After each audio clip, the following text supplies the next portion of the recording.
técnicos e alunos. Nós iniciamos esse debate já pedindo desculpas pelo atraso no horário, mas foi uma falha da comissão por não ter pensado em trazer intérpretes para as Libras. Então, estamos providenciando, mas vamos começar os trabalhos, então, para não atrasar mais o processo. Estamos aqui hoje, então, para esse debate entre as chapas CLC para Todos e Para Frente CLC, organizado pela Comissão Eleitoral do Processo. Essa é a primeira vez que temos duas chapas disputando o cargo de direção do Centro de Letras e Comunicação. E também é a primeira vez que temos o voto universal, possibilitando a professores, técnicos e alunos o mesmo poder de voto.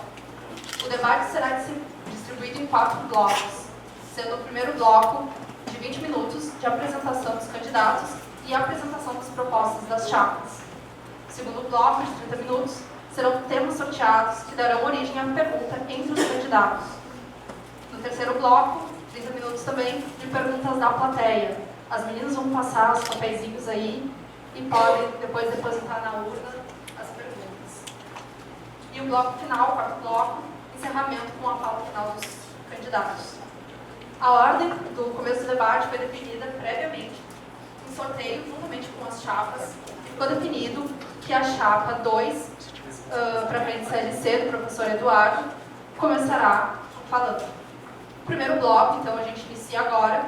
Serão 20 minutos no total, 10 minutos para cada chapa de apresentação dos professores e das suas propostas.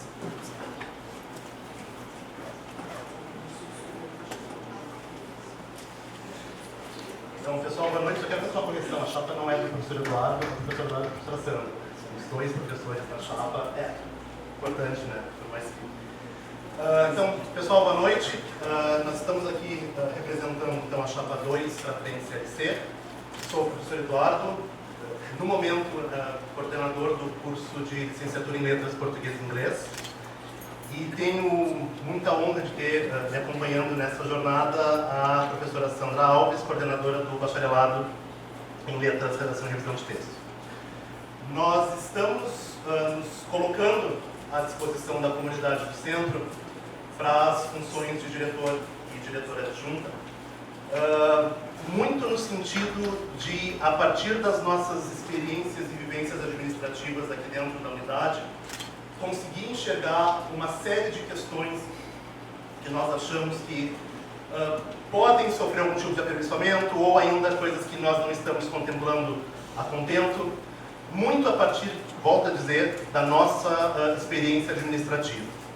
Tanto a Sandra quanto eu somos membros do Conselho da Unidade já há bastante tempo, que é a instância máxima de tomada de decisões dentro do Centro, e é a partir dessa visão que nós, então, nos propusemos montar essa chapa para nos colocar de novo à disposição de vocês. Nós passamos em várias turmas, até para não atrapalhar muito essa retomada de semestre, né? Até pedimos desculpas de antemão se com alguns de vocês nós não conseguimos falar nesses últimos dias, mas de qualquer forma as nossas propostas estão espalhadas pelos murais. Basicamente nós temos um conjunto de 13 propostas e vou repetir as piadas, desculpa gente, não tive tempo de pensar em piadas mais elaboradas, mas a gente não sabe se 13 é um número de sorte ou de azar, talvez no dia 24 a gente descubra. Muito no sentido de, a partir de 3 pilares básicos, que são os pilares de objetividade, transparência e respeito, pensar um centro de letras como uma unidade que merece ser respeitada pelo tamanho e pela importância que tem. Nós sentimos que nos últimos anos nós estamos sofrendo uma série de problemas e uma série de perdas, entre elas a perda de espaço físico, que no nosso entendimento são questões que poderiam e devem ser resolvidas a partir de um entendimento de respeito, de tamanho de unidade. Talvez a nossa proposta mais ousada, que é a que encabeça, inclusive, o nosso panfleto, seja um entendimento de que a direção da unidade não pode ser vista simples e meramente como uma instância burocrática e administrativa. A direção tem que se aproximar da comunidade acadêmica em todos os aspectos, inclusive no aspecto pedagógico. Só quem participa ou quem participou de um colegiado de curso ou de um núcleo docente estruturante sabe o quão difícil é, entre outras coisas, as discussões no que tange às reformas de currículo. Nós achamos que a direção tem que tomar um papel de protagonismo, pelo menos no início dessas discussões. Obviamente, questões referentes a currículo são de instância de colegiado, mas nós precisamos ter pelo menos uma instância que consiga dialogar com os colegiados, porque hoje, e nos lamenta muito dizer isso, nós temos currículos, pelo menos nos cursos de licenciatura em letras, que estão falhando em termos de formação. E o exemplo que eu trago, que eu passei para vocês nas visitas das salas, é o exemplo, por exemplo, da formação em literatura, que para um curso de licenciatura em letras, a nossa formação em literatura ser do jeito que é simplesmente inaceitável. Obviamente que quando a gente pensa em currículo, a gente também pensa em quadro tanto docente quanto técnico-administrativo. Nós entendemos que uma eventual reforma curricular que leve em consideração, entre outras coisas, a valorização dos perfis docentes, acabe resultando também num aumento na nossa matriz de servidores e de professores. Eu digo isso porque os nossos currículos de licenciaturas, principalmente hoje, eles refletem uma realidade da antiga faculdade de letras, quando nós éramos 12 professores efetivos e 20 e poucos substitutos. Ele é um currículo que reflete, e não reflete a contento, os nossos quase 90 professores que nós somos hoje. Para propor uma discussão, por exemplo, para aumento do número de professores de qualquer área, a gente tem que pensar em pensar currículo como uma forma de ampliar o nosso tamanho e a nossa proposta de unidade. Nós também pensamos, e volto a dizer que eu acho que é lamentável que em pleno 2017 nós precisemos reafirmar isso, eu acredito que a Chapão também reafirme isso com bastante força, que a universidade não pode ser um espaço opressivo, então nós temos que promover um espaço livre de opressões, e parece chover no molhado, mas não é. E é lamentável que a gente já tenha que dizer isso, que as chapas, quaisquer que elas sejam, se proponham a promover dentro do ambiente universitário um ambiente livre de opressões, e a gente acha que isso passa inicialmente por uma mudança de cultura. Como coordenadores de colegiado, muitas vezes os alunos nos chegam na figura até de professores, antes de coordenadores de colegiado, com demandas bastante complicadas, que ficam, às vezes, bastante assustados em formalizar. E a gente ouve coisas horríveis que acontecem aqui dentro entre os alunos. Eles não se sentem à vontade de formalizar algumas denúncias, muitas vezes porque eles acham que pode haver represálias ou por parte de colegas ou por parte de alunos. A gente precisa mudar essa cultura aqui dentro. A gente precisa fazer com que os colegiados de cursos sejam, de fato, instâncias de acolhimento. Isso a gente faz com mudança de cultura, a gente faz com uma acolhida, com uma conversa com os alunos no começo do semestre e com políticas constantes de discussão e de combate mesmo às opressões e, mais do que isso, até mesmo de punição bastante séria e bastante imediata, sempre que necessário. Até para não me estender muito, a gente pode conversar sobre isso, mas é importante também pensar na unidade e na universidade, não somente como instâncias de formação que simplesmente esquecem dos alunos depois de formados. Nós temos um compromisso social, tanto com formação continuada, quanto com níveis de pós-graduação em termos de lato estrito sensu, cursos de extensão.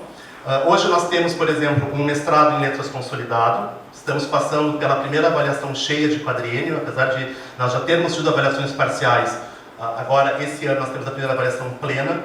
Estamos esperando um aumento de nota para que a gente possa pleitear um curso de doutorado logo em seguida. Para isso, nós precisamos fomentar a pesquisa também entre os alunos desde o primeiro ano do ingresso ao curso superior. A gente não acha que o aluno fique pronto para entrar no mundo da pesquisa somente depois de 2 ou 3 ou 4 anos. Isso vai ter reflexos lá na frente. E também nós não podemos deixar acabar com o curso de especialização. Nós temos um curso de especialização que foi feito, inclusive, pensando naquele momento como uma espécie de ensaio para um curso de mestrado, e que parece que depois que o mestrado foi constituído e consolidado, a especialização perde o seu efeito. Um curso de especialização tem objetivos bastante específicos, inclusive o de promover essa questão do retorno e de formação continuada, tanto dos nossos egressos quanto de professores que estão na rede há 20, 30 anos. A universidade precisa reafirmar o seu compromisso com a comunidade extramuros. A gente acha que o CLC faz isso muito bem com os cursos de línguas estrangeiras, com os cursos de extensão, mas podemos fazer mais. Podemos fazer também em nível de pós-graduação. E para isso nós não podemos deixar o curso de especialização simplesmente morrer. Nós temos algumas ideias, existe um curso de especialização semipresencial já aprovado, e a partir daí a gente pode inclusive pensar numa expansão de políticas de ensino à distância também para a graduação e de aproximação dos cursos de graduação. Aproximação tanto dos cursos, quanto dos currículos, quanto das culturas dos cursos de graduação. Nesta passada que nós fizemos nas salas de aula, muito nos surpreendeu o fato de que muitos dos cursos, principalmente os cursos de bacharelado em jornalismo, não se sentem parte da unidade.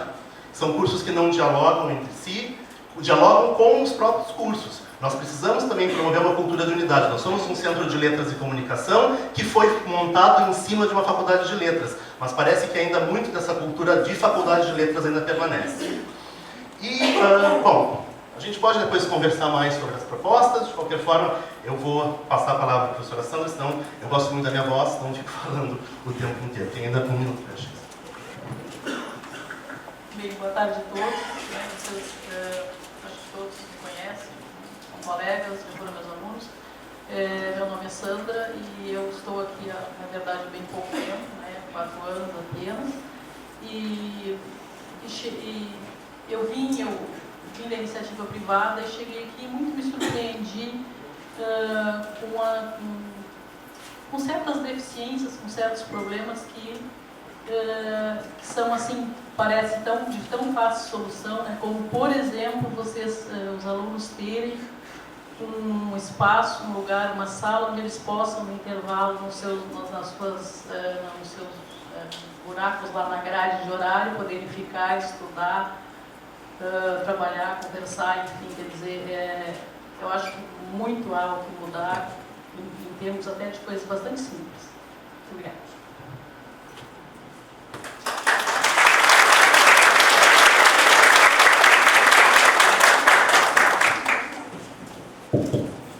Antes de passar a palavra para a próxima chapa, tem um recado aqui do professor Luiz Amaral. Ele gostaria de se fazer presente, porém deverá presidir a formatura do curso de veterinário, que coincide com a data da realização deste debate.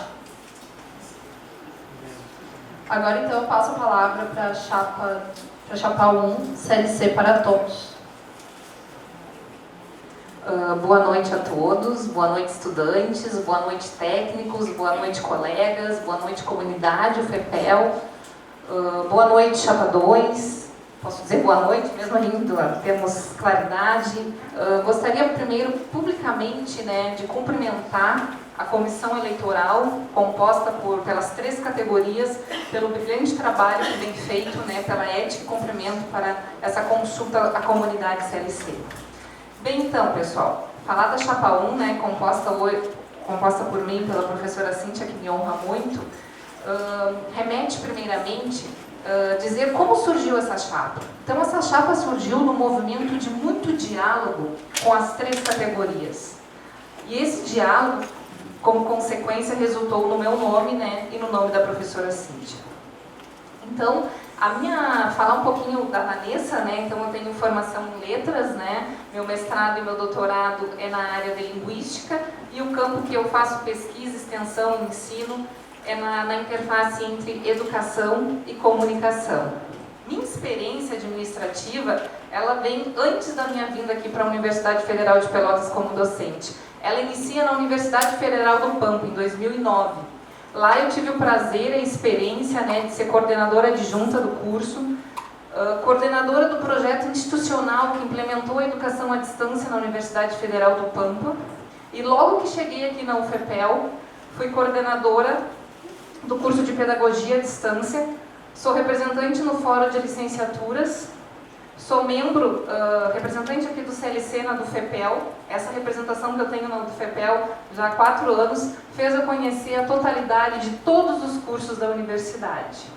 Hoje, atualmente, então, participo no Conselho do Centro, sou chefe da Câmara de Extensão e coordenadora adjunta do curso de bacharelado. Mas o que mais me honra falar da minha experiência diz respeito à minha atuação como professora nesta unidade. Então, nesse centro, eu fui professora dos 10 cursos que estão lotados aqui. e ter tido essa experiência de ser professora dos 10 cursos que estão lotados aqui, licenciaturas, bacharelados, curso à distância, fez eu conhecer de perto a realidade deste centro. Fez eu conhecer por meio dos estudantes, dos professores e dos técnicos, mas principalmente dos estudantes, a realidade de cada curso, desde o seu espaço físico, da sua grade curricular e das suas fragilidades. Então essa experiência e esse olhar de ter tido a oportunidade de ser docente dos 10 cursos que fez eu enfrentar esse desafio hoje com a Cíntia, que tive o prazer de trabalhar logo que cheguei lá na educação à distância. Então essa chapa, pessoal, quando a gente vai apresentar as propostas que vamos dividir aqui, Cíntia e eu, a gente sempre diz, isso a gente disse na sala de aula, nas conversas com todas as categorias, não é a chapa da Vanessa e da Cíntia e da Vanessa, é uma chapa que é representada pelo apoio das 3 categorias. E eu acho que isso é muito importante. Os nossos princípios, né, isso é muito importante, que esses princípios que pautaram as nossas propostas, eles estão baseados na questão da autonomia, da ética, do respeito e da gestão participativa. Então, é um compromisso que a gente firma com o Centro de Letras, com essa comunidade, de trabalhar com a transparência, né, de trabalhar com o diálogo e respeitando a autonomia de todos os colegiados e de todos que estão presentes aqui, presentes no Centro de Letras. Então eu vou passar agora a palavra para a Cíntia falar um pouquinho das propostas e depois eu volto para explicar mais propostas para vocês. Uma boa noite a todos. É uma grande satisfação estar aqui com os colegas, com os docentes, técnicos e alunos. É uma boa noite à Chapa 2, à comissão organizadora, obrigada pelo brilhante evento que está sendo realizado hoje. Eu venho aqui então, inicio a minha fala me apresentando. Eu sou professora lotada no curso de espanhol, sou da área de espanhol, trabalho no curso EAD e no curso presencial. E a minha história com a Universidade Federal de Pelotas, ela remonta ao ano de 2002. Eu tenho uma experiência aqui como aluna, tá? Eu fui aluna dessa instituição, foi aqui que eu me formei, no curso de espanhol, onde eu também realizei uma boa parte do curso de francês. E tive a oportunidade de desenvolver várias atividades acadêmicas e conheço essa história desde o prédio da Floriana, né? E muita coisa mudou, a gente sabe de muitas coisas que ainda precisam melhorar, mas também sei, né, por essa experiência, de quanto nós crescemos até então. A gente participou, então, nesse início de 2002, né, eu conheço uma realidade bem diferente do CLC, no momento em que a gente não tinha tantas condições de espaço, né, que nós ainda temos que brigar, sim, muito, mas já tivemos condições muito mais precárias. Conheço uma realidade em que a gente não tinha bolsas para distribuir para os alunos, todo mundo trabalhava, né, se quisesse trabalhar de forma voluntária, e eu tenho muito orgulho de ter feito parte dessa história, de ter trabalhado como voluntária em diversos projetos de pesquisa e extensão de hoje, né, daqueles que são meus colegas aqui e que eu me orgulho muito, de ter criado também várias oportunidades, de desenvolvido projetos. Eu sempre tive uma visão de que a universidade tem que se voltar para a comunidade, e desde a graduação eu tive a possibilidade de trabalhar na comunidade, simplificando, trabalhar com projetos fora aqui da universidade, né, projetos voluntários para comunidades de baixa renda, para comunidades com qualquer tipo de dificuldade de acessibilidade. Hoje a Vanessa e eu, nós representamos esse grupo que ela bem colocou, né, que anseia por algumas mudanças e por algumas posturas aqui no CLC, então nos sentimos honrados de representar. E eu gostaria então de pontuar 3 propostas que nós consideramos fundamentais para o desenvolvimento, né, do trabalho para daqui a 4 anos, caso sejamos a opção da comunidade. Então, 3 assuntos assim, que nos inquietam muito, e o grupo, né, que nós representamos, é a questão da representatividade. Nós conversamos com muitos colegas e chegamos a ter depoimentos, né, que nos levaram a entender que muitas vezes, se um professor, um colega, por exemplo, não faz parte de nenhuma comissão, não tem nenhum cargo, ele não é ouvido, né, na nossa instituição.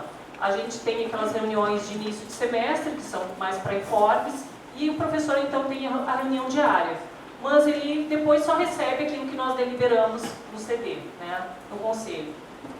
Então, conversando com a comunidade e também tentando um alinhamento, né, com o nosso PDI da universidade, que diz que a gente tem que buscar se aproximar da nossa comunidade, né, e fazer com que ela seja mais ouvida, então que a gente tenha uma representação democrática de fato, nós pensamos numa proposta de então dar mais espaço, né, de fato, para que a comunidade consiga se exprimir e dizer realmente o que ela espera que o Conselho referente de suas reuniões.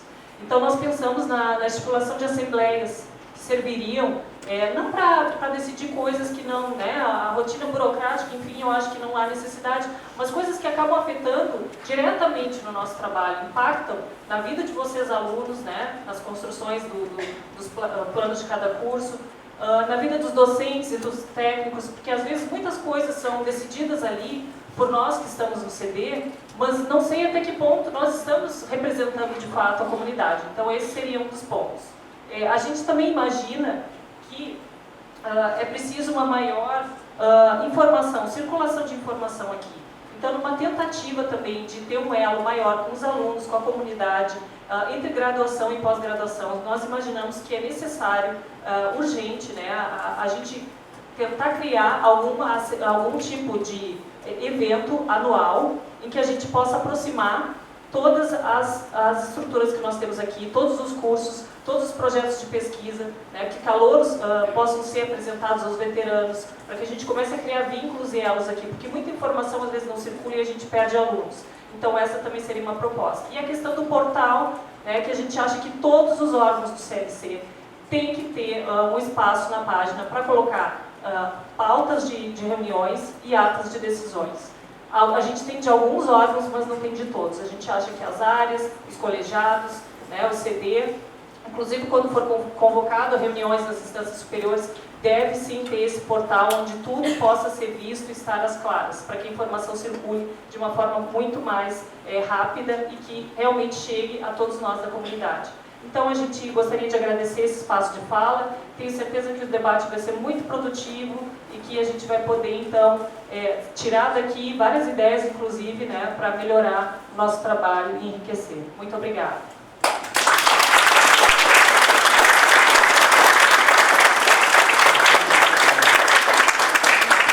Como temos ainda 20 segundos, só salientar, né, que as propostas que todos receberam foram propostas que foram elaboradas não por Vanessa e Cíntia e Vanessa, mas pelas 3 categorias. Obrigada.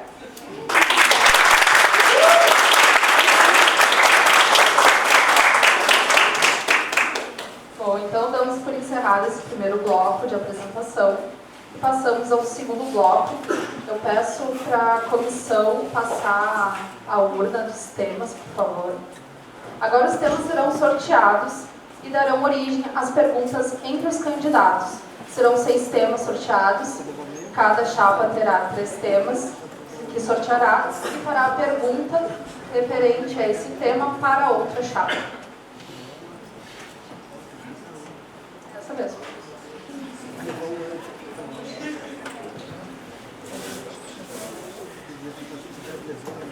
Serão 1 minuto para a elaboração da pergunta, 3 minutos de resposta e 1 minuto de réplica.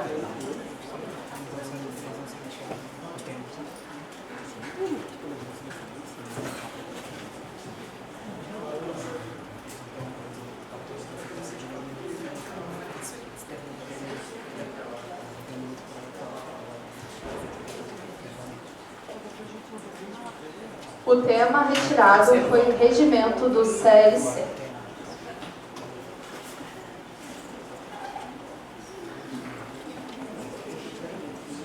Então, o primeiro tema, regimento do CLC.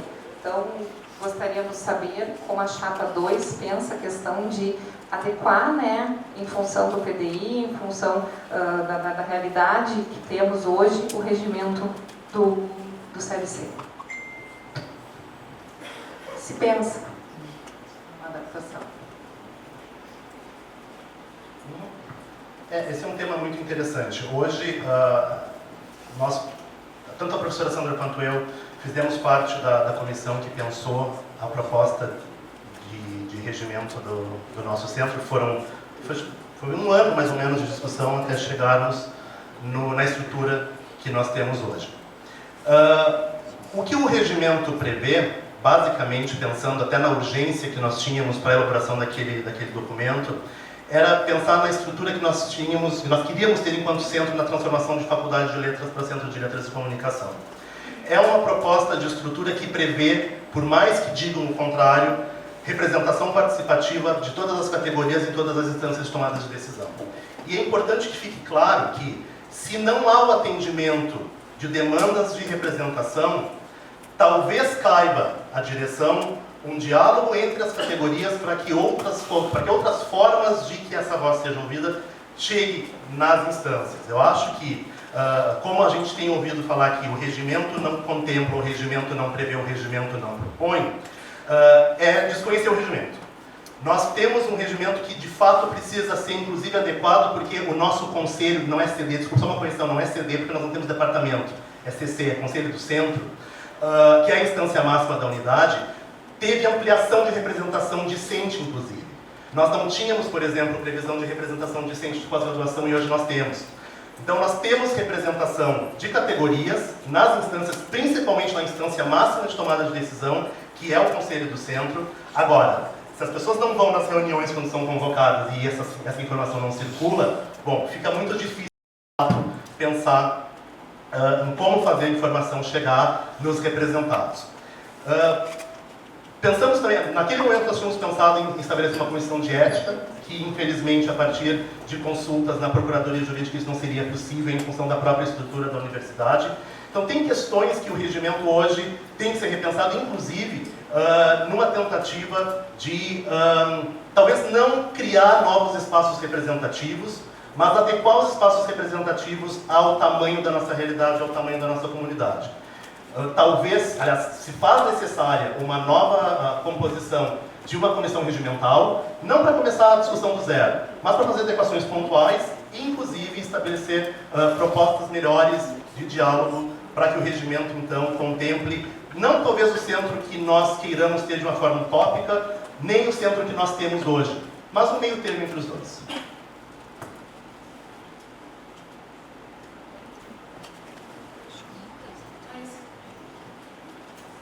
Eu vou ter que pedir desculpas, professora, que eu sou muito antiga aqui, no meu tempo era CD, então isso está bem enraizado em mim. De 2002 era outro sistema. Bom, pensando nisso, essa questão da representatividade, né, no nosso regimento é uma questão muito importante para nós também, por isso que nós propusemos, né, a nossa chapa 1, a criação de assembleias, porque de qualquer forma sempre vai ser muito reduzido o tipo de representação que nós teremos, né, pela forma do regimento. Então, para que os nossos conselheiros sintam-se mais à vontade, né, mais preparados para responder às demandas da comunidade, certamente a gente acredita que essas assembleias prévias, as reuniões podem ajudar muito a que as decisões de fato sejam tomadas conforme a maioria da nossa comunidade.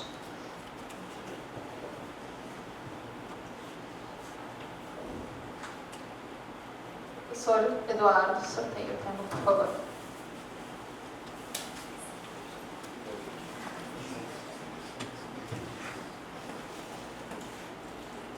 Transparência gestora. Transparência gestora.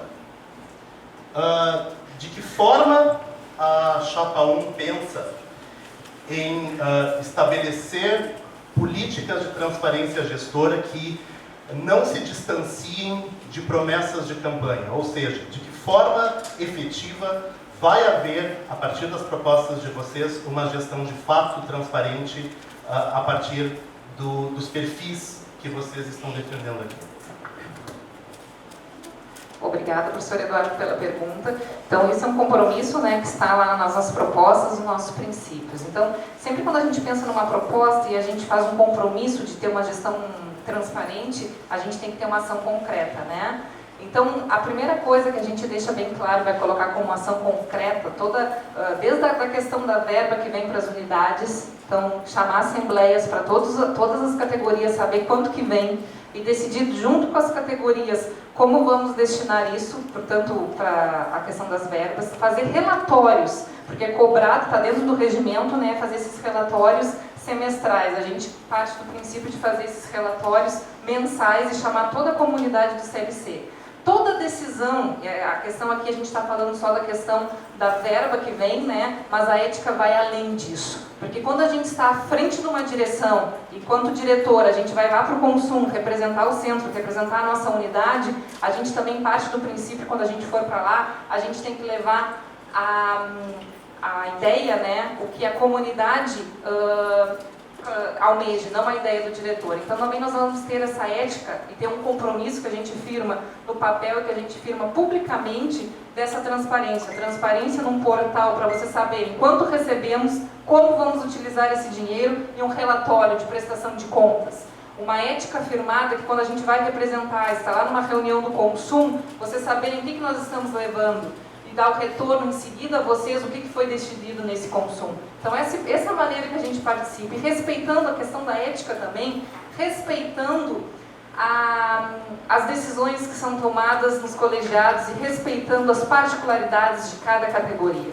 Então esse é um compromisso que a gente firma, né? E eu acho que se a gente pensa fazer uma gestão participativa, com autonomia, com respeito e com ética, as pessoas que estão dentro dessa comunidade têm que ficar a par. E a par, né, esse é o nosso compromisso, saber o que vem para cá, como vai ser usado e não ser uma medida nossa. Então a nossa tem um portal, que nem a gente diz, um portal da transparência dentro do CLC, que todos tenham acesso e todos podem saber como vai ser utilizado e como vamos fazer para utilizar na comunidade o que é destinado para a nossa unidade. Qualquer decisão que afete o nosso centro, chamar e levar o que for decidido nessa Assembleia, não a nossa opinião.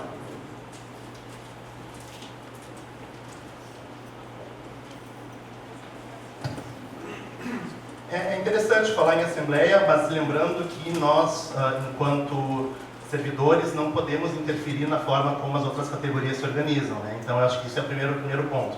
E é interessante a gente pensar também de que forma a ética se transforma em prática e não cairmos, talvez, em quaisquer discursos que possam virar práticas opostas, como, por exemplo, defender questões de autonomia e chegar nas instâncias e votar contra decisões que foram tomadas em instâncias autônomas, contrariando, inclusive, desejos de expansão do próprio centro. Eu acho que é muito interessante a gente falar nisso e pensar, de fato, de que forma a gente pode transformar a ética em situações concretas, não ficar simplesmente em discurso.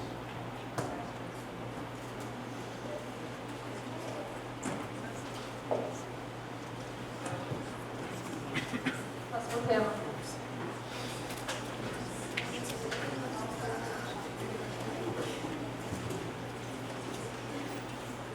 Próximo tema.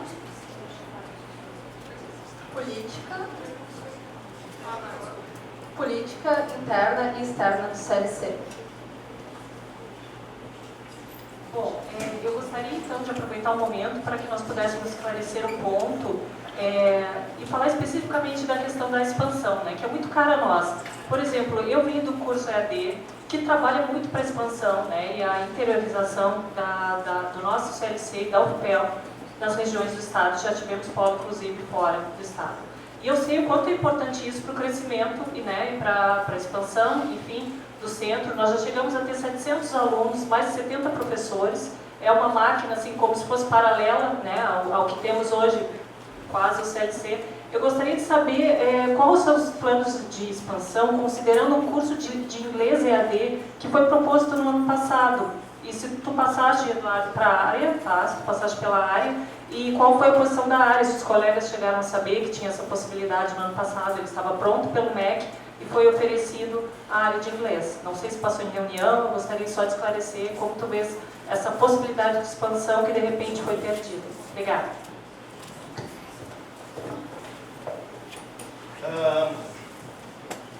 Vou responder pontualmente, depois eu quero esclarecer alguns outros pontos também. Sim, foi passado. E naquele momento nós entendemos que nós não tínhamos condições de elaborar, principalmente porque nós não temos, e aí eu falo infelizmente, enquanto unidade, nós não temos uma expertise concretizada enquanto política de unidade no ensino à distância. No ensino à distância. O que nós temos hoje de ensino à distância foi uma estrutura que foi herdada do antigo SEAD, né? Os cursos à distância eles eram lotados no Centro de Educação à Distância, o Centro de Ensino à Distância, que era uma unidade acadêmica da UFPEL. Com a sua extinção, Esses cursos, então, principalmente os cursos UAB, foram lotados nas unidades de origem. Então nós recebemos o curso, nós recebemos o currículo pronto, nós recebemos os professores, nós recebemos os alunos. Se nós pensarmos num processo anterior a este processo, a essa herança, nós nunca tivemos, além de uma proposta de uma especialização semipresencial, qualquer discussão de concretização de curso à distância, e eu não tenho problema nenhum em dizer que muito por desconhecimento do funcionamento da proposta. Então, naquele momento, nós achamos que não teríamos condições de elaborar uma proposta em tempo. E acho que isso tem que ficar muito claro. Isso não quer dizer que nós não devamos repensar isso. Mas quando a gente fala em expansão, a gente não pode simplesmente achar que o ensino à distância vai resolver todos os nossos problemas de expansão.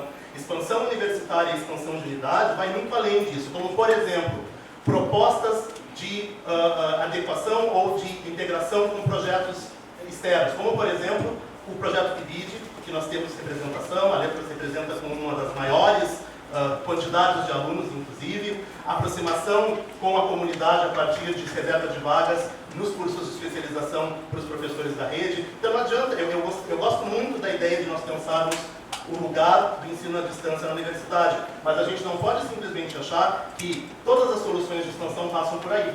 Nós temos demandas que são muito caras a nós, que passam sim por questões de expansão, não só de expansão interna, mas também de expansão externa. Nós podemos, de repente, pensar em novos cursos, mas acho que antes disso a gente tem que consolidar os cursos que nós temos. Nós temos, por exemplo, problemas muito graves nos cursos de bacharelado em tradução e no curso de alemão, que sofrem com carência de professores, que sofrem, inclusive, por causa dessa carência de professores com carência de alunos, índices de evasão altíssimos. Então, acho que antes de nós pensarmos em expandir, pensando em AD, a gente também tem que pensar em consolidar o que nós temos. Sobre a expansão, eu queria falar também que a gente já se pensou, já se discutiu, inclusive eu, o professor Luiz Amaral e outras pessoas ligadas ao RNU, nós já discutimos também essa possibilidade, né, de expandir para o curso à distância, exatamente pela falta de expertise, de talvez saber como lidar com isso, ainda não podemos concretizar. Eu agradeço a resposta. Eu fico muito contente que seus colegas de área receberam a pauta e votaram, que a área decidiu. Eu não acho que a EAD seja a única alternativa para isso, em momento algum eu disse, mas é uma grande oportunidade para realizar a expansão. Um estudo teria sido de uma coisa boa ter sido feita e um aproximamento até com o espanhol que poderia ter ajudado, de alguma forma poderia ter saído um projeto piloto em pelo menos um polo. Foi uma oportunidade que a UAB trouxe já com toda a verba, toda a estrutura que teria entrado no centro, mas infelizmente não foi possível.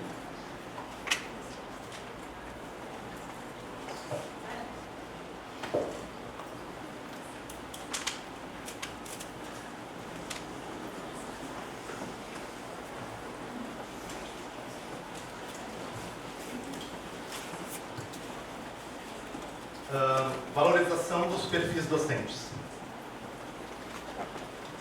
Uma das grandes, se vocês conversando com os colegas, a gente percebe que um dos grandes problemas que a unidade não contempla de forma plena é a valorização dos nossos perfis docentes. Nós expandimos a nossa estrutura docente consideravelmente nos últimos 8, 9 anos e, infelizmente, os nossos interesses de pesquisa e de trabalho não são contemplados de forma adequada nos currículos de graduação. Como é que vocês pensam a valorização dos professores, do perfil docente, dos perfis docentes que nós temos dentro do Centro de Letras, além do currículo? Bom, nós achamos que, para além de pensar isso, a gente primeiro tem que ouvir as pessoas, A gente tem que tentar construir um canal em que a gente consiga ouvir e saber quais são as verdadeiras vocações, além de dar aula, claro que todos nós devemos, cumprir com esse requisito. Então a gente vai ter que construir algum canal em que se veja, Tem vários professores, por exemplo, em pós-graduação, no mestrado, e muitos ainda têm interesse em trabalhar na especialização que no momento, está parada. Fazer esse tipo de levantamento e ver quais são as demandas da nossa comunidade. Isso não pode ser uma coisa imposta, Tem que ser uma coisa ouvida para que as pessoas se sintam à vontade de também descobrir quais são as verdadeiras vocações delas para cada área. A gente tem hoje diversos projetos de extensão, de pesquisa, ensino. Nós sabemos que muitos professores, às vezes, são voltados muito para o ensino e são prejudicados no rádio, também tem essa questão, né? Então, tudo isso tem que ser conversado, levado em consideração, porque a gente precisa ter também um pouco de diversidade na nossa própria produção. Mas eu acho que sim, nós temos que procurar caminhos para ouvir a comunidade, saber dela, o que ela, né, quais são as atribuições, quais são os espaços que elas querem ocupar e de que forma a gente pode fazer isso sem prejudicar de forma nenhuma o trabalho em sala de aula, as cargas horárias, né, estipuladas de trabalho para cada área. Importante salientar isso, além disso que a Cíntia coloca, né, que a gente já vem trabalhando e é uma das nossas propostas, tentar, por meio da comunicação, né, de um canal de comunicação, aproximar os nossos docentes e os nossos técnicos, estudantes, mas como aqui a pergunta é relacionada com os docentes, aproximar os docentes. A gente tem aqui aproximadamente 72 professores, né, lotados no Centro de Letras e Comunicação, muitas vezes, né, 22 desses 72 professores, 22 atuando no programa de pós-graduação, mas os outros que não atuam também pesquisam, né? Então fazer uma ponte que muitas vezes as pessoas estão pesquisando na mesma área, na mesma temática e não há uma comunicação para pesquisarem juntos, né? Então, como a gente tem um corpo docente muito novo também, uma das causas, né, dessa não aproximação entre os docentes que poderiam estar juntos, né, é que a gente tem um corpo docente relativamente novo aqui dentro do centro. Então, uma das nossas propostas, né, desses novos perfis, é ter um canal de comunicação por meio que a direção se propõe a proporcionar, para os docentes conseguirem conversar, trabalhar juntos naquilo, no caso, que engajem e para um aprimoramento no processo de ensino-aprendizagem aos estudantes.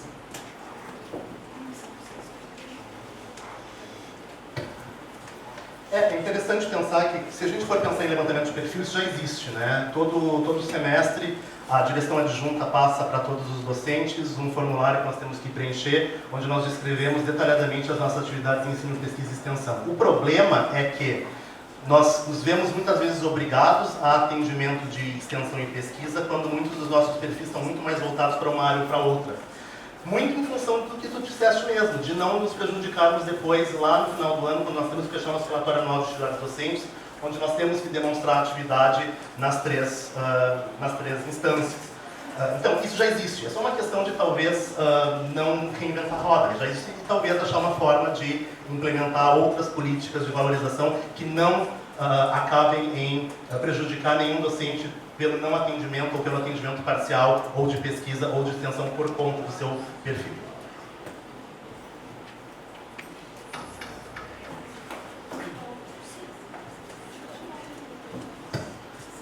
Lembrando que no próximo bloco são as perguntas da plateia, então, por favor, façam perguntas. Então, a última pergunta é essa.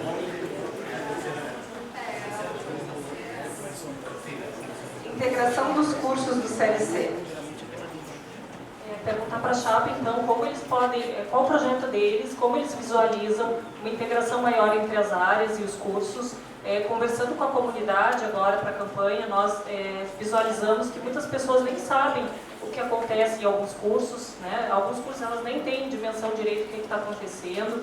Então, assim, como eles podem prever uma organização melhor, de também colaboração e de repente até os cursos conseguem ajudar, né, apresentar um projeto que colabore para que algumas disciplinas sejam até dadas de forma conjunta. Então, englobando todos os cursos, jornalismo também e EAD, como eles preveem essa integração entre os cursos do CLC? Obrigada.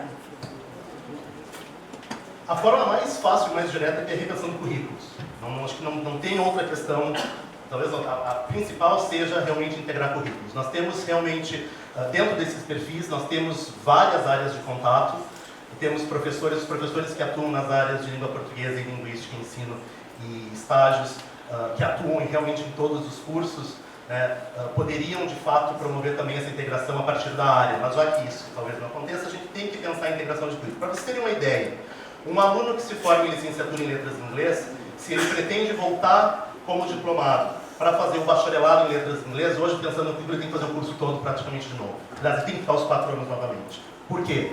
Porque quando os cursos de bacharelado foram pensados, eles não foram pensados de forma integrada com as licenciaturas. Eles foram pensados de forma integrada entre os bacharelados. Talvez por uma urgência do momento, não sei. Mas nós precisamos sim repensar uma integração muito mais próxima entre os currículos. Inclusive foi uma demanda já bastante premente do curso de jornalismo, né? Reclamações inclusive porque o curso de jornalismo foi feito sem um jornalista discutindo o currículo, ele foi feito totalmente por professores de letras, tanto é que a primeira turma de jornalismo se formou com pouquíssimos professores, né? Pensando no currículo que tinha praticamente 1 ano e meio de formação em letras, e hoje, em função, né, desse novo currículo, é um currículo que reflete os professores que tem, e inclusive ouvindo vários alunos, eles sentem falta de disciplinas de literatura, por exemplo, no currículo de jornalismo. Então, nós precisamos sim pensar os currículos a partir da unidade. Hoje, infelizmente, cada curso é representado por um colegiado. Cada colegiado pensa o seu curso, ainda que os cursos de licenciatura e os de bacharelados em tradução sejam espelhados entre si, muitas vezes a gente não consegue contemplar essa aproximação, porque a gente está ainda pensando apenas no nosso curso. Não, eu quero falar um pouco sobre o bacharelado de redação e revisão de textos. O que eu percebo com essa questão de integração? Realmente, especialmente com a licenciatura em letras, especialmente com a licenciatura em letras português,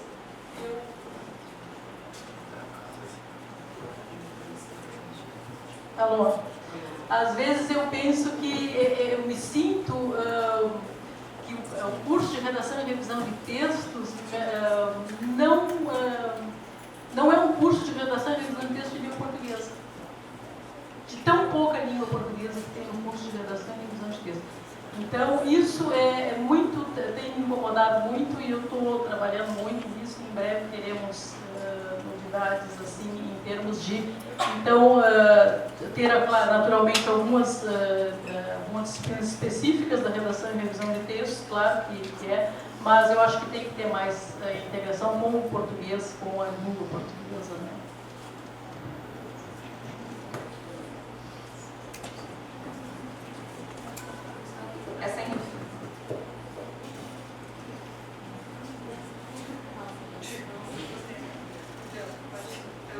É interessante, né, pensar nessa integração dos cursos, né? São 10 cursos de graduação, bacharelado, tradução e jornalismo, e quando a gente pensa no jornalismo, né, o jornalismo não carece de disciplinas de literatura, né? Ele carece sim de uma aproximação com a questão da linguagem, da produção, e uma ampliação da questão teórica, da prática desse curso. E sim, o curso de bacharelado, né, carece sim de uma reestruturação dessa disciplina, desse curso, né, pensando numa aproximação e deixar esses futuros profissionais aproximados com esse mercado de trabalho. Então a gente tem 10 cursos de graduação, temos 72 professores qualificados para a gente fazer essa integração e preparar sim esses futuros profissionais para encarar o mercado de trabalho, sejam eles tradutores, bacharéis ou licenciados. E vamos pensar isso sim como já estamos pensando desde quando compomos, né, esta chapa e conversando com os docentes que atuam nos mais diversos cursos. Vamos chamar um seminário para a gente pensar essa integração das disciplinas que proporcione currículos não engessados, currículos vivos.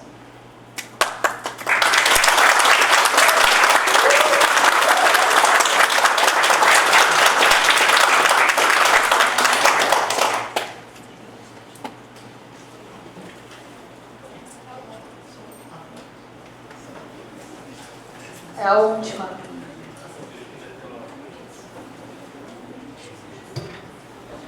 Políticas de combate à opressão.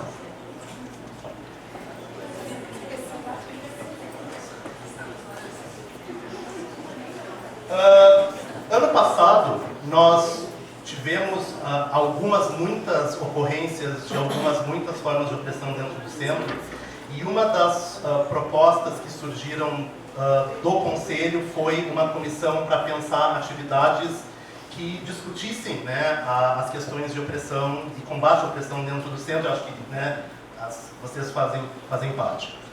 Infelizmente, poucas ações ocorreram. Talvez uma ou duas ações, quando muito, havia, né, obviamente, várias propostas, mas infelizmente poucas ações ocorreram. Por quê? E o que a gente pode fazer a partir de então? muito importante a gente pensar nisso, né? Estamos perto de uma comissão, né? Tanto eu quanto a professora Sandra. E me assusta muito, né, pessoal? E o pior, qualquer tipo de opressão, muitas vezes, né? Essas opressões, elas não chegam, a gente nem fica sabendo, porque as pessoas se calam, tem medo, né? Então, a gente tem uma proposta, que é uma ação concreta que está aí, né, que combate qualquer tipo de opressão. Como vamos fazer isso? Vamos proporcionar, né, primeiramente, vamos continuar o que já existe, que essa comissão, né, que é composta por docentes, técnicos e estudantes do CLC, preocupados com essa questão que muitas vezes deixam alunos, excluem alunos deixam de estar aqui conosco, né, em função dessas opressões que ocorrem de diversos tipos. Também vamos proporcionar semanalmente ou quinzenalmente, trazer pessoas, como está ocorrendo, vai ter sexta-feira, mas vamos tentar fazer isso de uma maneira mais assídua.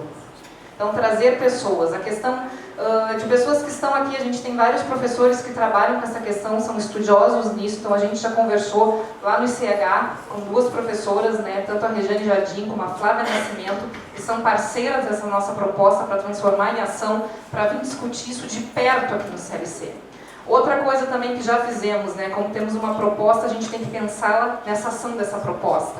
Conversamos com a professora Eliane, né, e com o professor Cláudio, que estão dentro dessa coordenação, com a UFPEL, porque vai fazer quando esses casos, porque muitas vezes o CLC, em termos, passa isso pelo coordenador do curso, depois isso chega ao diretor, depois isso chega ao conselho, nós ficamos presos. Então, que políticas afirmativas a UFPEL vai fazer para garantir que esse aluno não se sinta assediado, ou que esse aluno que foi assediado tenha algo que vai protegê-lo. Então, estamos conversando também com a atual gestão, como é uma proposta nossa, que medidas, que segurança a gente vai ter, tendo essas medidas de proporcionar dentro do nosso centro discussões, trazer pessoas, fazer com que os nossos alunos se sintam acolhidos, mas também a gente tem que reivindicar e faremos isso, e a gestão que hoje está já sabe que isso é uma das nossas propostas, como esses alunos vão se sentir acolhidos. Então é interessante, uma das coisas que a gente vai lutar e vai reivindicar junto com a reitoria, é que esse núcleo que hoje existe, que nem eu digo, né, nenhum tipo de assédio passará dentro do CLC, isso é uma garantia da Chapa 1, mas a gente também quer estar amparado pela reitoria, isso a gente está reivindicando, porque muitas vezes a gente fica sem força dentro do CLC, como já ocorreu casos.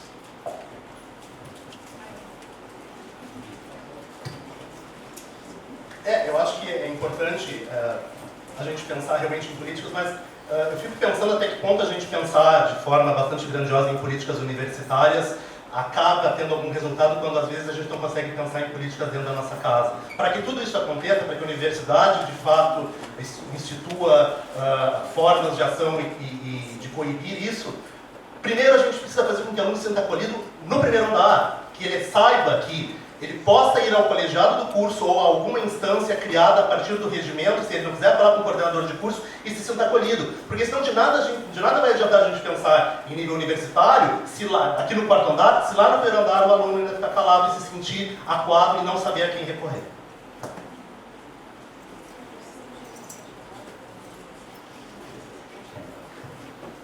Em instantes a gente inicia então o quarto bloco com as perguntas da plateia. Eu peço que a comissão traga a urna. Quem quiser ainda. Se alguém tiver mais perguntas, por favor. Lá no fundo.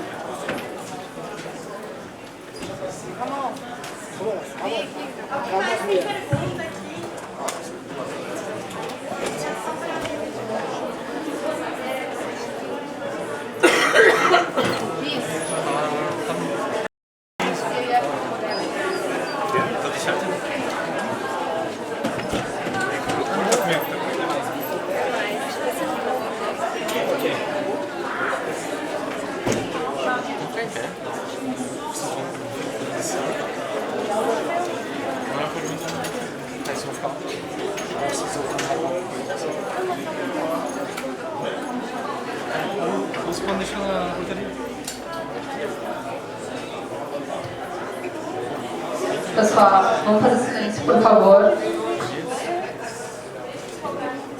Bom, estamos indo para o terceiro bloco. Esse bloco é das perguntas feitas por vocês. Nesse bloco, a mesma pergunta será feita para ambas as chapas. Cada uma terá 3 minutos para responder. Pode começar pelo professor Eduardo e pela professora Sandra. Perdão.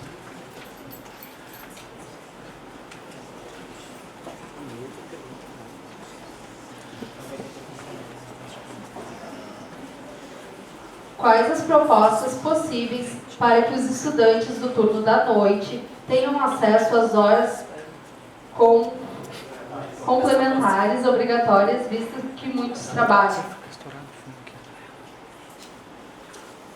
A questão dos cursos noturnos é sempre uma questão sensível de ser discutida, porque a gente sabe que os alunos que optam por fazer um curso de licenciatura bacharel, uma formação superior à noite, geralmente o fazem porque trabalham durante o dia e as opções, muitas vezes, de atividades complementares que o CLC promove, via de regra, são ou à tarde, o que impede com que muitos venham, ou à noite, o que faz com que, muitas vezes, os professores não liberem os alunos para essa participação.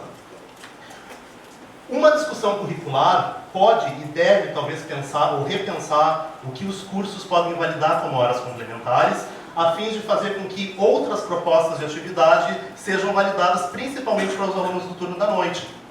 Nós também podemos pensar em promoção de eventos, talvez específicos para os alunos do turno da noite, que em algum momento não interfira no fluxo normal de atividades, porque a gente sabe, por exemplo, que a forma como as aulas da noite são organizadas em blocos, se o aluno perde um dia, ele perde uma semana de aula. Percebam que nós tivemos várias paralisações e vários momentos de não termos aula no mesmo dia da semana, antes da greve, que acabaram comprometendo de forma até bastante letal o andamento dos cursos. Então, acho que cabe sim a gente pensar que formas de atividades a gente pode validar como horas complementares para que o atendimento aos alunos, não só do noturno, porque você não pode pensar somente no aluno noturno, a gente também tem que pensar naquele aluno que trabalha de manhã e vem para fazer o curso da tarde, e talvez muitas vezes por causa disso, a gente não pensa em que ficar aqui da 1h30 às 10:07 é mais ou menos cansativo ou mais ou menos fácil do que ficar das 7 às 10h20, que deveria ser o horário que as aulas terminam, e acabam terminando antes. Então a gente tem que pensar, isso passa por currículo, isso passa por questão de colegiado, de núcleo estruturante, para a gente poder pensar em outras formas de validação de outras atividades para as horas complementares. Eu não quero ser pessimista com relação a isso, mas, enfim, as coisas vão ficar piores. Vocês sabem, né, que a partir de 2020, agora, nós teremos, todos os cursos terão que ter uma carga horária de 10% também em atuação em extensão. Isso é uma exigência do MEC, então as dificuldades tendem, então, o nosso trabalho para resolver esse problema realmente vai ter que ser muito árduo, porque vamos ter que resolver, temos que resolver não só das horas complementares, mas ainda também das horas de extensão que vem por aí nos atropelando.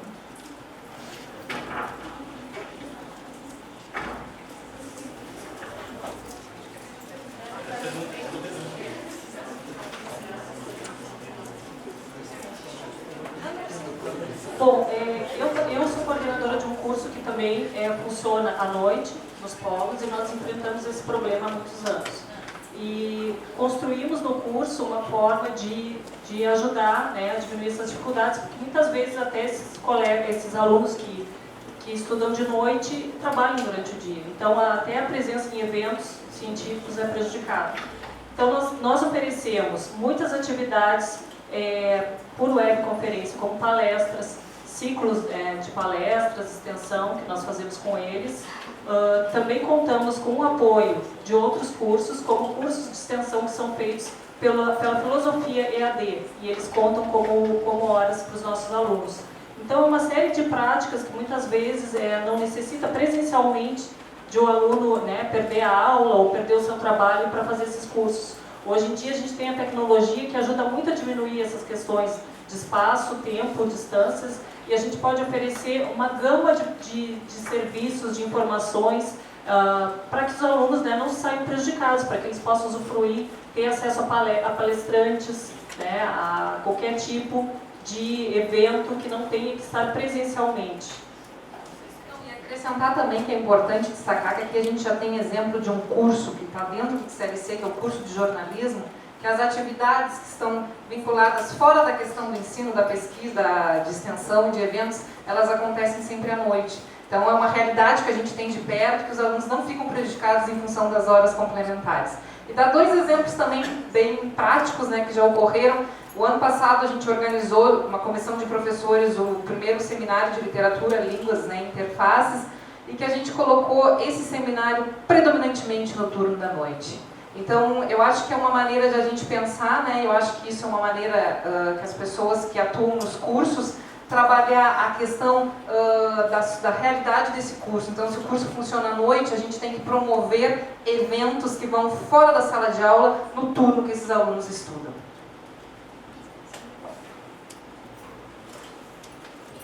Vamos para a próxima pergunta.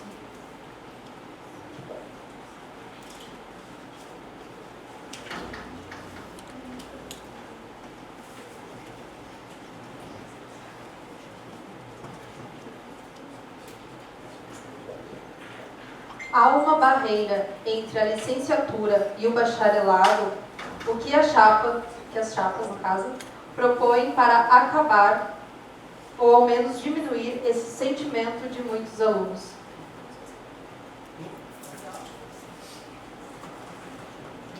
Bom, eu acho que isso passa por uma reavaliação dos projetos dos cursos. Acho, inclusive, que a gente poderia pensar, se for o desejo da comunidade, né, dos 3 eixos que nós temos aqui, de até criar uma possibilidade de o aluno sair com as duas. Temos outros cursos hoje na Universidade Federal de Pelotas que oferecem bacharelado e licenciatura. Então, eu acho que é uma opção, é uma via de a gente pensar se é possível implementar isso, se é um desejo da comunidade, e reformular esses currículos, para que a gente veja, então, se é possível. Nesse caso, a gente teria currículos, né, aproximados, né, para não dizer muito espelhados, e a gente poderia ter alunos do curso de bacharelado que poderiam, né, já olhar para a licenciatura e conseguir concluir, então, a dupla habilitação. Isso é uma possibilidade, e também pensar, né, que a gente conversou, por eu trabalho, sou adjunta no curso, tenho experiência no outro curso, e é uma demanda também, né, que os estudantes, principalmente do curso de bacharelado, sinalizam, né.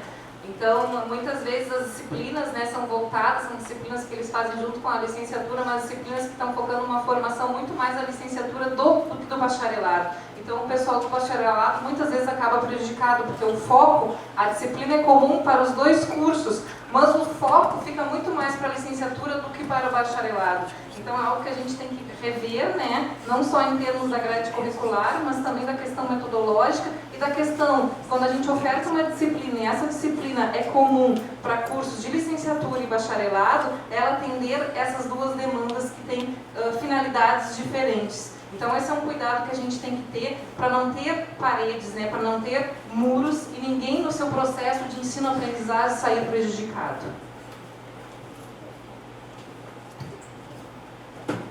Eu acho que essa barreira ela existe não só em questões de currículo, como a Vanessa pontuou, e, né, nos alegra muito dizer que, pelo menos nos cursos de licenciatura e bacharelado em inglês, essa conversa já começou há algum tempo. A gente não pode entender mais que um curso de bacharelado tenha sido montado sem um mínimo pensamento em espelhar, pelo menos, questões que aproximem de um curso de licenciatura para que o aluno não precise fazer um curso novamente durante 4 anos. Então, essa é uma primeira questão de currículo. E eu acho que essa questão de cultura também de sala de aula é importante, porque, falando até a partir do lugar das línguas estrangeiras, o aluno que vem para fazer um bacharelado em língua estrangeira, ou em inglês ou espanhol, acaba fazendo as disciplinas de língua estrangeira com a licenciatura, e durante muito tempo a gente sempre teve uma cultura, entre até mesmo os docentes, de pensar numa formação em língua estrangeira pensando em formação de professores. Às vezes a gente esquece que nós atendemos também alunos que não vão ser professores porque não querem ser professores e precisam dessa formação em língua estrangeira. Então a gente começa por uma questão de cultura que tem que partir, sim, principalmente dos professores. Mas digo mais, muitas vezes os alunos dos bacharelados reclamam que até mesmo a promoção de eventos acadêmicos é feita pensando somente nos cursos de licenciatura. Isso é importantíssimo. Essa barreira, eu acho que é uma barreira cultural, é a primeira e a mais difícil de ser rompida.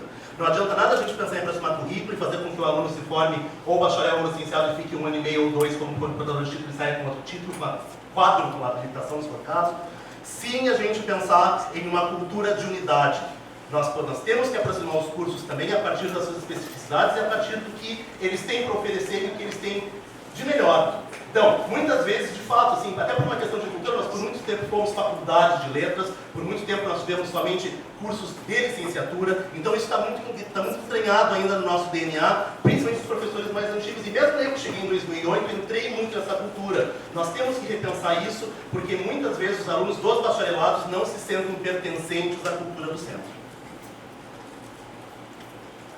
É uma coisa que eu estou há 3 anos na coordenação do RNT, e uma coisa que me incomodou bastante, e a Vanessa sabe disso, foi nas semanas acadêmicas, eu tenho pleiteado, tenho solicitado, tenho pedido que abram um espaço para que a gente traga pessoas para falar para os bacharéis, para o RNT, e não temos tido esse espaço garantido, né, para que se possa chamar pessoas que falem o que é de interesse do pessoal do bacharelado.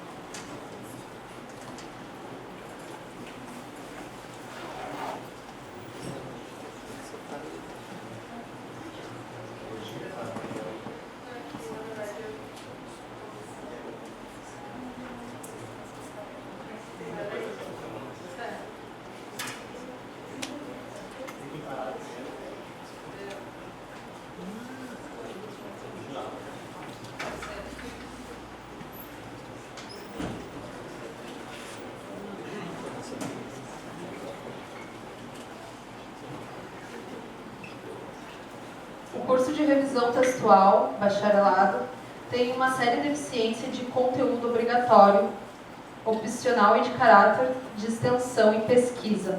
Há algo dentro das suas propostas que atenda em melhorar a situação do curso quanto a principalmente essas questões?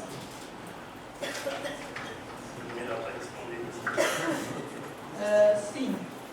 A primeira providência seria essa reforma curricular, né, a reforma do projeto pedagógico, que ela está praticamente pronta, né? A gente tem, a Vanessa faz parte do IBDE, e a gente tem trabalhado com isso, estamos já com praticamente tudo resolvido, né? Temos que encaminhar para as instâncias que vão autorizar essa mudança. Bom, o que se pensa em tirar, né, disciplinas repetidas, conteúdos que acabam, os professores acabam tendo que repetir algumas ideias são repetidas em diferentes disciplinas, porque, na verdade, elas encaminham para que se fale das mesmas coisas. Então, isso é uma providência que eu estou tomando, né, juntamente com o NDE, do RNT, para que isso não mais aconteça. Se possível, a partir de 2017, agora a gente vai implementar essas mudanças. E ela tinha mais pergunta, tinha desdobramentos, não? A caráter de extensão e pesquisa. Ah, sim. A questão da pesquisa é complicado, porque até eu sou uma pessoa que sempre trabalhei com pesquisa, né? Se vocês olharem meu lado, tem inúmeros projetos de pesquisa lá. E eu sinto assim uma certa resistência. Parece que o aluno de bacharelado ele não se sente um pesquisador. Então temos que criar essa cultura de que todo o acadêmico pode e deve ser um pesquisador. Não pode, eu sempre digo para os alunos, quem está aqui que é meu aluno sabe, não se contentem com a primeira resposta ou não se contentem pelo menos uma única resposta para cada questão, né? E tem que mudar a cultura aí, né? Temos que mudar a cultura e naturalmente, oferecer oportunidade para que essa cultura seja mudada.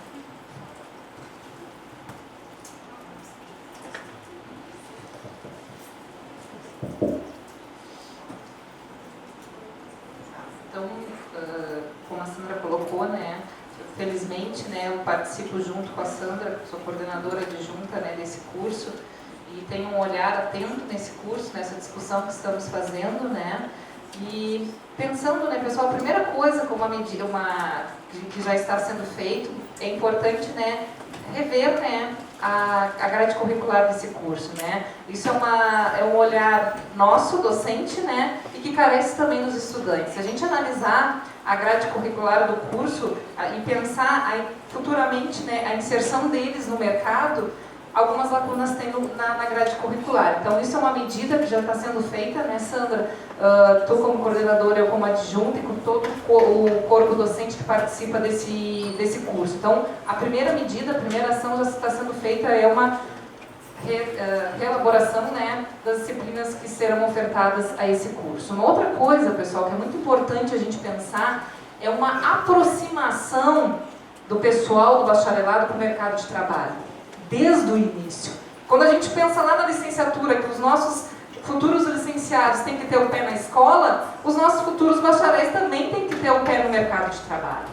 E a gente pode fazer isso desde o início. Como? Então, uma das primeiras, e isso é uma ideia, né, que para ser discutida dentro do curso, junto com os estudantes e o corpo no qual participa dessa reestruturação da grade curricular, a partir de que maneiras? Então, não só ficar preso, né, a questão e o contato com a editora aqui da UFPEL, mas também a gente tem na FURG, a gente tem no IFSU, a gente também...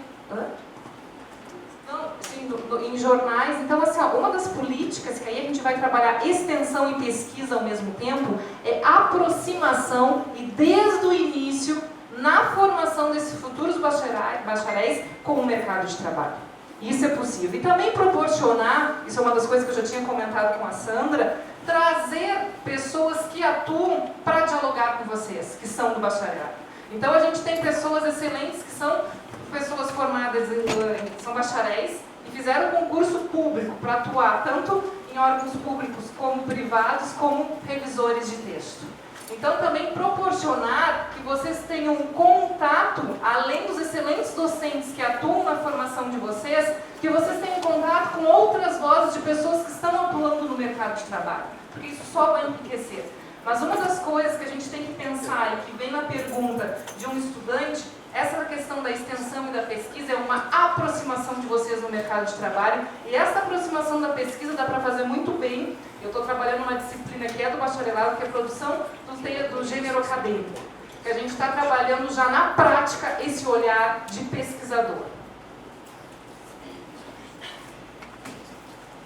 Quarta pergunta.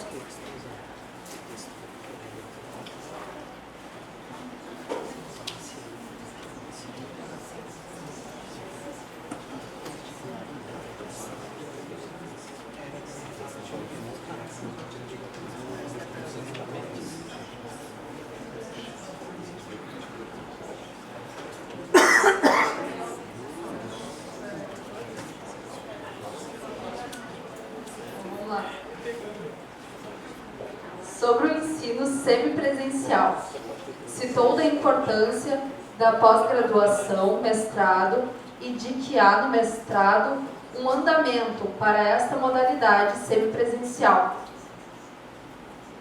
Para a graduação, qual a proposta e qual o olhar que estas chapas têm a todos os alunos que a UFPEL atende nos cursos à distância?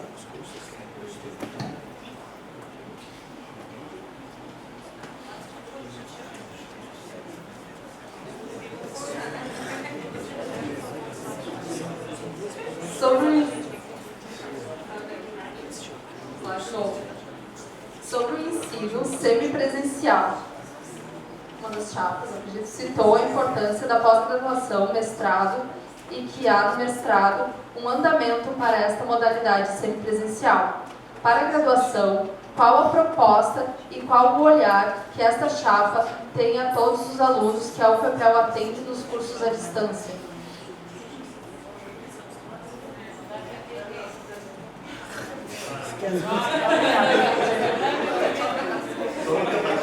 A gente vai responder conforme a compreensão. Bom, gente, a compreensão limitada é minha, então peço desculpas. A questão questão de ser semipresencial, a pós-graduação, eu acho que é facilmente implementável isso para especialização. Hoje nós temos uma especialização parada, que poderia muito bem ser retomada na modalidade semipresencial, atendendo professores da rede, alunos, muitas vezes pessoas que querem voltar a estudar, mas trabalham, né? Já existe o MIDIAS, bem lembrado, veio do SEAD, né? Então, assim, é um modelo que funciona muito bem. A gente pode tentar começar atendendo pessoas da própria cidade de Pelotas e expandir para cidades vizinhas. Sobre a questão da graduação, hoje nós contamos com o curso de espanhol EAD, é um curso de sucesso, ele existe desde 2009.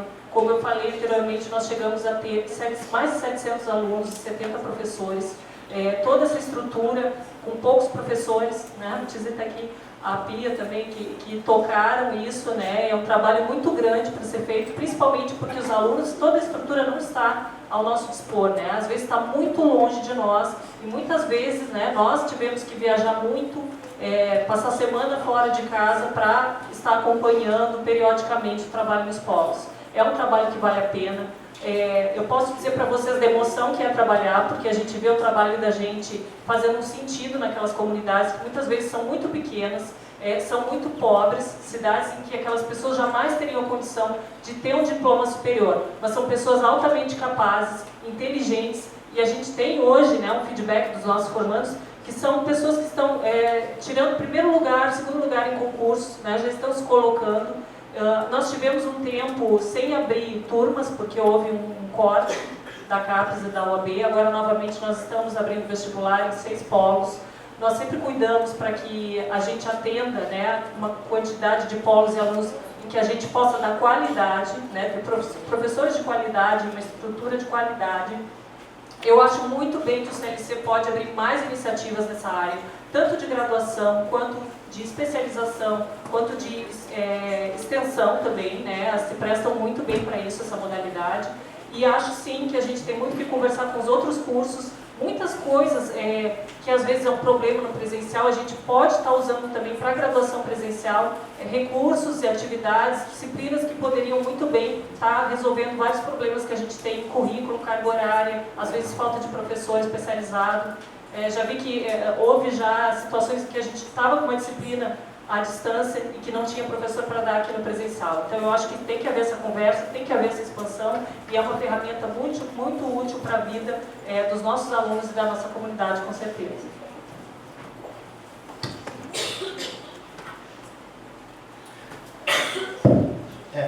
Só uma ressalva antes, eu tinha entendido a pergunta um pouco diferente, né? Na verdade, só para corrigir, existe não um mestrado semipresencial, é um curso de especialização, uma proposta aprovada de um curso de especialização semipresencial que nunca foi implementado. Então, acho que é só para constar, não é um mestrado, né, gente? Nós já tivemos experiências bastante bem-sucedidas há pelo menos 4 anos, de ofertas de disciplinas à distância dentro de cursos presenciais. Eu posso citar, talvez a melhor delas foi uma oferta de leitura e produção textual, que é uma disciplina que o Centro de Letras oferta para pelo menos 8 ou 9 cursos fora do Centro de Letras. E é um curso que demanda carga horária de professores, são professores do Centro de Letras que têm que atuar nessas disciplinas fora do Centro de Letras, acabando, né, muitas vezes não podendo atuar em disciplinas obrigatórias do próprio centro.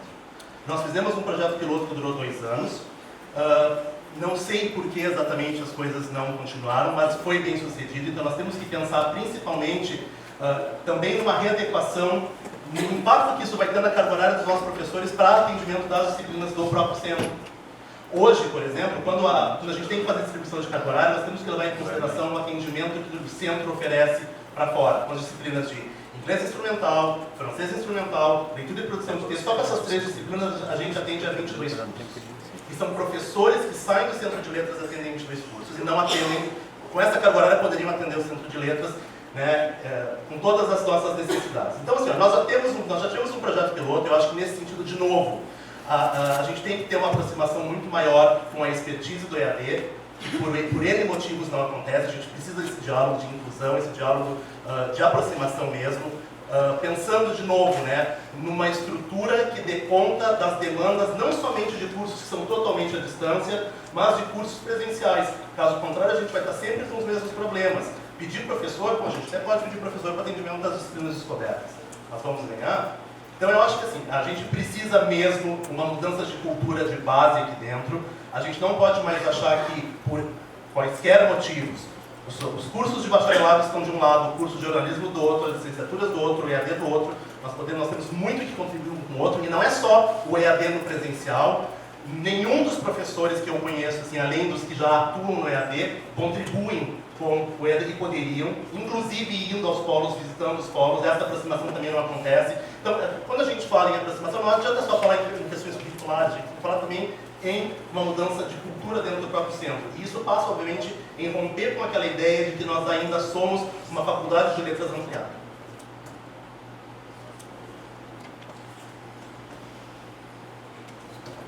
Vamos então para a última pergunta.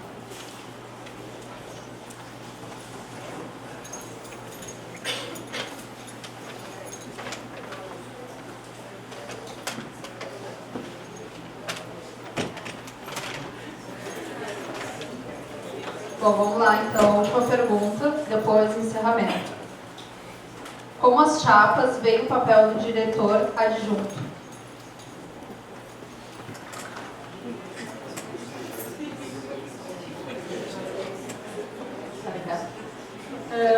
Bem, qual é o papel do diretor adjunto? Felizmente não é lidar com toda essa política de leis e coisas que o professor Eduardo é que é o perito nisso. Né? Felizmente é lidar diretamente com o fazer do dia a dia dos docentes, dos servidores, das demandas dos alunos. Então, quer dizer, eu vejo como um momento muito bom e muito oportuno, né, para que a gente consiga se conhecer melhor, ter um diálogo mais aproximado, conhecer melhor, isso vai ao encontro da pergunta anterior, né, bem no começo, conhecer melhor as qualificações colegas e distribuir isso melhor dentro do curso para benefício dos próprios alunos. Na verdade, uma coisa que é importante que, claro, que o nosso regimento diz, aliás, nós somos um dos poucos centros que tem um regimento com função atribuída para o diretor adjunto, que não é simplesmente uma figura decorativa e substitutiva. O diretor adjunto é quase como um diretor de RH, se a gente fosse pensar numa estrutura da iniciativa privada. É ele que lida, por exemplo, com as demandas efetivas dos servidores de uma forma mais direta, com demandas de afastamentos, de férias. Então, é muito um papel, assim, a lida diária com as questões administrativas do dia a dia. Quem lida com os servidores é muito mais a diretora adjunta, pensando não só nas candidatas, que nós temos mais na pessoa que está hoje como pro tempore, do que o próprio diretor. Então, é um papel importantíssimo para o andamento administrativo da unidade, muito mais do que qualquer outra coisa. Isso está no regimento, o regimento está na página, né? E se a gente tiver interesse em saber pontualmente as atribuições, é só buscar lá no portal do centro.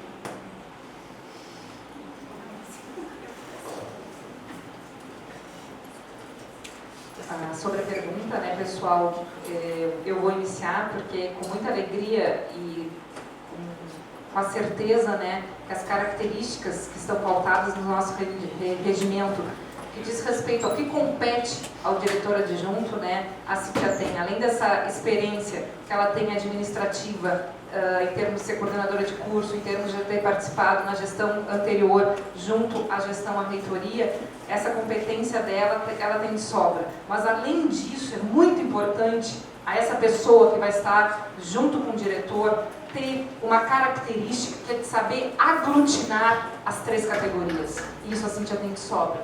Então, isso me dá muita segurança, né, de estarmos hoje juntas, porque compete sim ao diretor adjunto essa questão burocrática, né, que está pautada e muito clara no nosso regimento. Mas a principal característica que tem que estar atrelada às ações que serão desempenhadas por esse diretor, e ela tem de sobra, é uma característica de saber aglutinar, e aglutinar por meio do diálogo e o respeito às 3 categorias do nosso centro.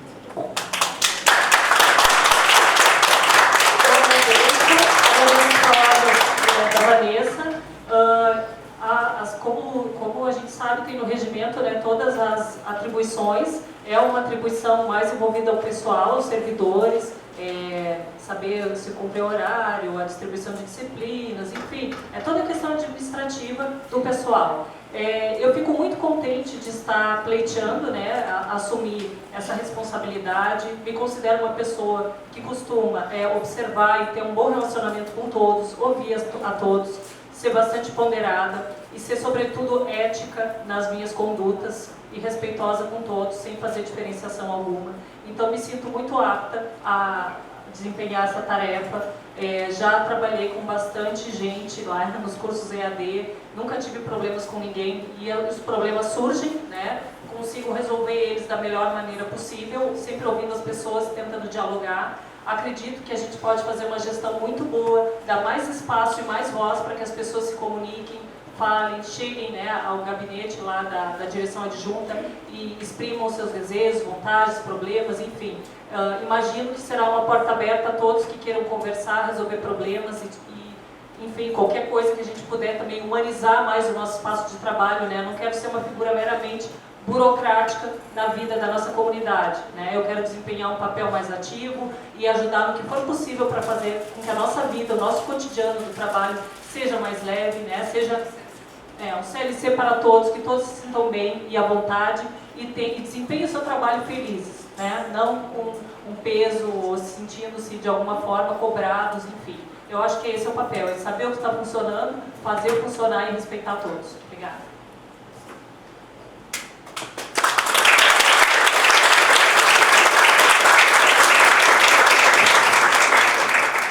Então, para dar encerramento, eu peço para as duas chapas, eles vão ter 2 minutos e meio, para fazer suas considerações finais. Peço que comece pela chapa 2.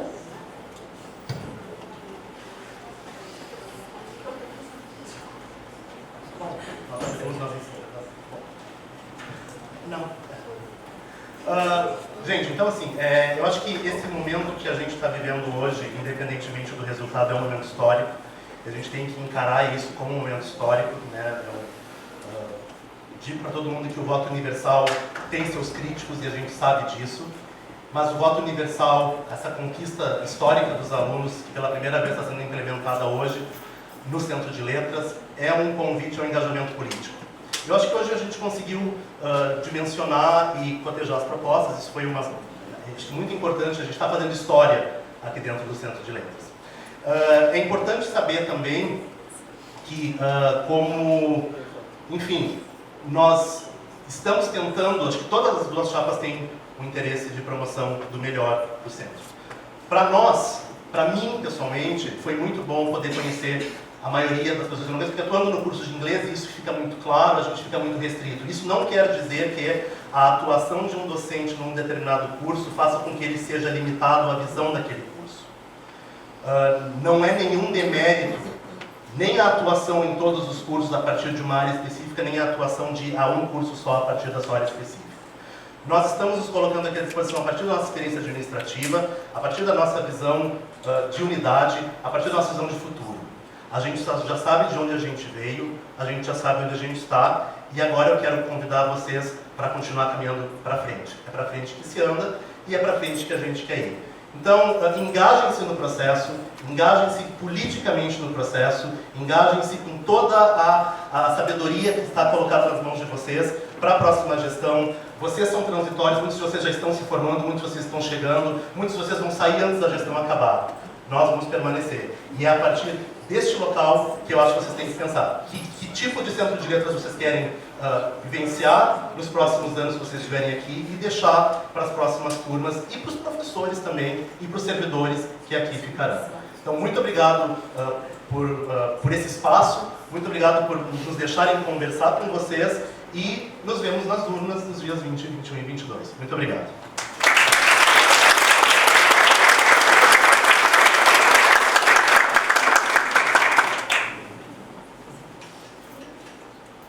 Pessoal, então, muito obrigada pela presença de todos. É um momento histórico, né, para o nosso centro. 2 chapas, voto universal. E CLC para todos, chapa 1, né? É importante a gente dizer nesse fechamento que não é uma chapa da Vanessa e da Cíntia, Cíntia e Vanessa, é uma chapa, se hoje estamos aqui, é uma chapa que representamos as 3 categorias. Então, é uma construção coletiva, participativa e democrática, desde que escolhemos os nossos nomes, desde que montamos as propostas, desde que fomos fazer uma página no Face, desde que fomos divulgar a nossa chapa e hoje aqui, nesse final desse debate. Então, nos dias 20, 21 e 22, semana que vem, né, a gente faz esse convite para todos vocês serem protagonistas desse processo, participarem desse processo. E caso se sintam familiarizados, acolhidos com essa chapa 1, CLC para todos, nós vamos ficar muito felizes nesses 4 anos, porque será uma gestão como a gente cumpriu e como a gente deixa bem claro publicamente, né? Uma gestão participativa. Se não fosse participativa, se não fosse uma construção coletiva e de diálogo desde a escolha dos nossos nomes, não estaríamos aqui. Porque uma característica, e a característica que eu acho que tem que primar um diretor, né, é a característica pautada em agregar. E essa é uma das características, né, que essa chapa já deu como exemplo, desde da escolha dos nomes, desde as propostas, desde a questão de escutar e olhar. Então, a principal característica, a gente pensa que é uma pessoa que vai estar à frente desse centro, nesses 4 anos, né, é uma pessoa que consiga aglutinar as 3 categorias. Uma pessoa que consiga dialogar com as 3 categorias e fazer com que essas 3 categorias se sintam representantes e protagonistas desse processo. Então, vamos fazer um CLC para todos, chapa 1, Vanessa e Cíntia.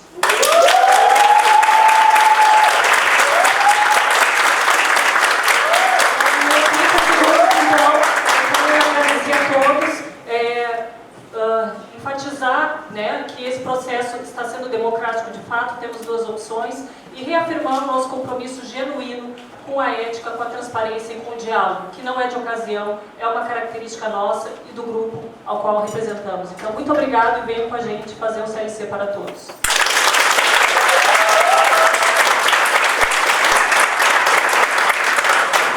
Pessoal, alguns avisos finais antes de vocês deixarem o recinto.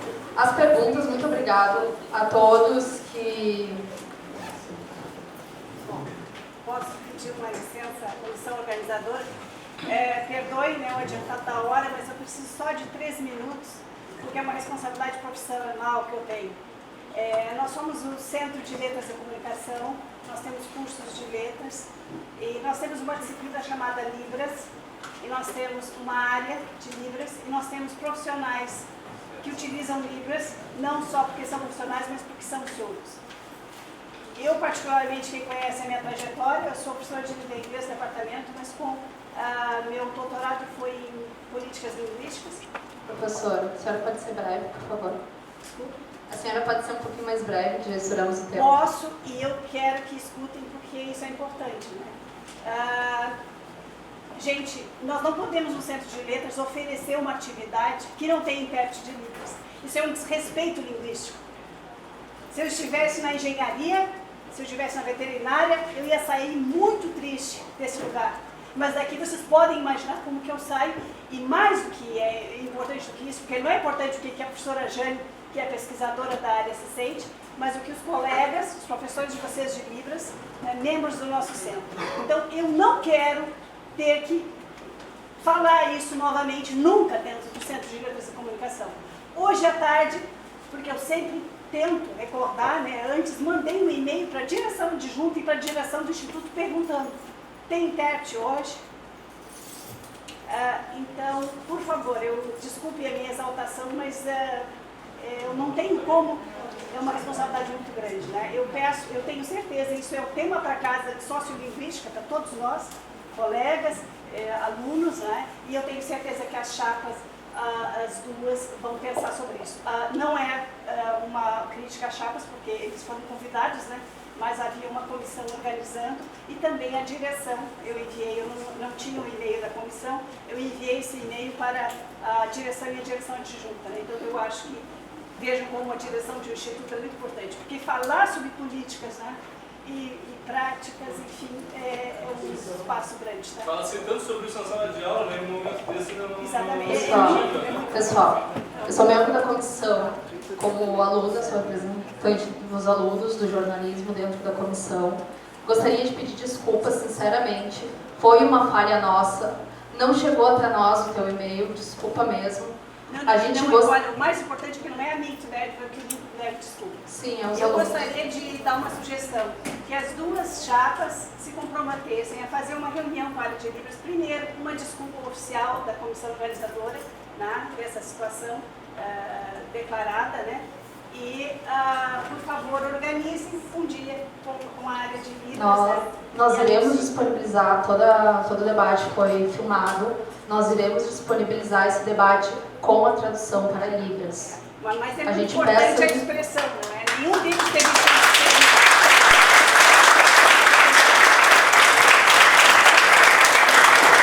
sincero no pedido de desculpas. A gente acha uma pena vocês não poderem participar, os alunos das Libras não poderem participar, os professores e tudo mais, mas a gente vai tentar, então, a gente vai fazer, vou postar esse vídeo, depois a gente faz um pedido de desculpas oficial e conversa com as chapas para eles poderem dar. Bom, gente, então, alguns avisos finais. Todos que fizeram perguntas e as perguntas não foram lidas, essas perguntas serão repassadas às chapas que irão responder essas perguntas nas suas plataformas digitais. Bom, algumas considerações finais, salientando a data da eleição será no dia 20 ao dia 22, serão nos dias 20 ao dia 22 de fevereiro, semana que vem, das 10 da manhã ao meio-dia e das 3 da tarde às 9 da noite. A urna estará à disposição do saguão, aqui lá do primeiro andar, junto à portaria. Lembrando que para a votação é necessário um documento com foto. Lembramos também que é a primeira vez que teremos o voto universal, possibilitando a professores, técnicos e alunos o mesmo poder de voto. Poderão votar apenas professores e técnicos em efetivo exercício e estudantes regularmente matriculados. Não terá paralisação, então vai ocorrer a eleição normalmente. Isso, então, muito obrigada, boa noite.